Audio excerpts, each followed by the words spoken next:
Operação Prato, o maior mistério ufológico do Brasil. Em 1977, algo estranho e perturbador começou a acontecer no norte do Brasil. Na pequena vila de Colares, no Pará, moradores começaram a relatar um fenômeno assustador: luzes misteriosas no céu, silenciosas, rápidas e muitas vezes hostis. Essas luzes desciam sobre as casas, sobre as pessoas, e lançavam feixes de luz altamente concentrados, como se estivessem caçando algo. Mas o pior não era o susto, eram os efeitos. Vítimas dessas luzes começaram a apresentar sintomas físicos, queimaduras, fraqueza extrema, tontura e, em muitos casos, marcas circulares no corpo, como se tivessem sido perfuradas por instrumentos cirúrgicos invisíveis. A população entrou em pânico. O medo se espalhou como fogo. As pessoas passaram a dormir em grupos, acendiam fogueiras, batiam panelas, gritavam juntas à noite, tudo para tentar afastar o que elas chamavam de o chupa-chupa. Sim, esse foi o nome popular que o fenômeno recebeu, porque muitos acreditavam que as luzes estavam sugando energia vital, ou até mesmo sangue. A prefeitura chegou a organizar patrulhas, mas a situação fugiu do controle. Foi quando a Força Aérea Brasileira decidiu intervir. Em novembro de 1977, o Alto Comando da Aeronáutica enviou uma equipe para investigar oficialmente os relatos. A missão foi batizada de Operação Prato, sob o comando do capitão Irangê Holanda. Um grupo de militares foi deslocado para a região de Colares e cidades vizinhas. Eles acamparam na selva, montaram equipamentos e passaram semanas registrando tudo. Entrevistas com moradores, relatos médicos, luzes no céu e até o comportamento dos animais. E o que eles viram surpreendeu até os mais experientes. Segundo os relatórios da própria FAB, os militares presenciaram objetos voadores silenciosos, com formato de discos e esferas que mudavam de forma e cor diante dos olhos. Alguns objetos mergulhavam nos rios e voltavam a emergir. Outros pairavam a poucos metros do chão.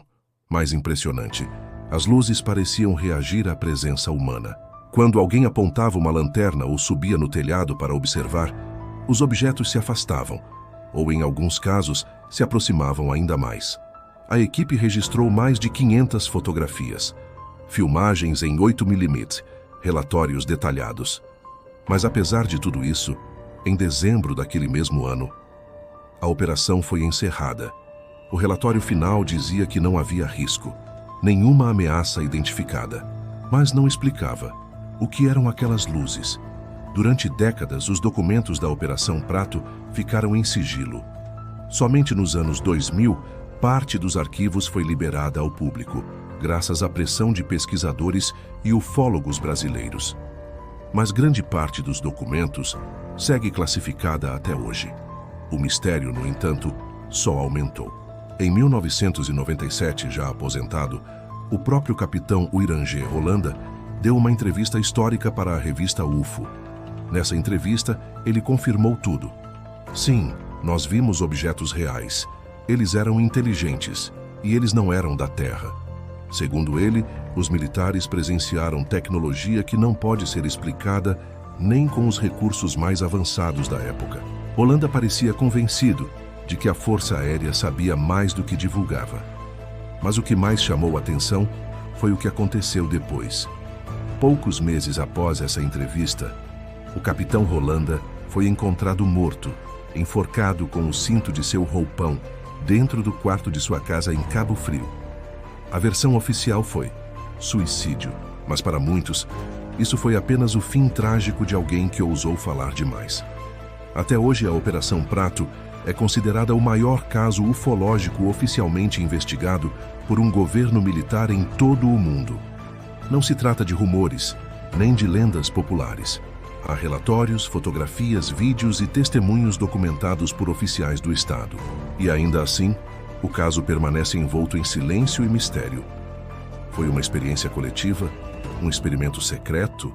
Uma visita de outro mundo? Ninguém sabe ao certo. Mas em Colares, Ainda há quem diga que de tempos em tempos as luzes voltam.